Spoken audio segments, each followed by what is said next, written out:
In a rare move, a federal judge rejected a guilty plea from one of the suspects accused in a scheme to steal more than $1 million in public funds. Rosalie Bassey, the mother-in-law of the scheme's mastermind, Willie Demps, was set to admit her role in the plot. Demps and 6 others have already pleaded guilty. WRBL News 3's Chuck Williams was in court. Chuck, what exactly happened? Teresa, in 2 decades on the bench, Judge Clay Land has rejected less than 5 guilty pleas. It happened today. A lot of it was lost in translation, literally. Bassey is from Cameroon and French is her primary language. There was an interpreter translating the hearing.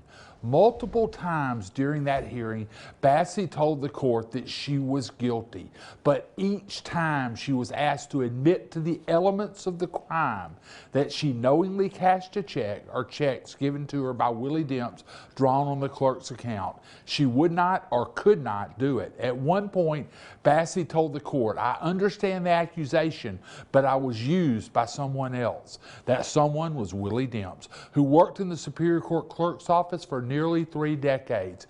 He would write checks on the clerk's account and get others to cash them at local banks. Bassey's guilty plea would have meant all of the parties to the crimes would have admitted their guilt. It didn't happen. Eventually, Land said there was no way he could possibly accept a guilty plea without an admission to a crime. He then set a trial date for March 21st. Superior Court Clerk Daniel Forte was trying to process the turn of events. It was a surprise, definitely a surprise. The only defendant that me and my office are familiar with is Willie Demps. All the other co-defendants I am not at all familiar with at all. So I wish I had an explanation for what happened, but unfortunately I do not. Bassey's attorney, Pete Temeskin, declined to comment as he walked out of the federal courthouse with his client. Teresa?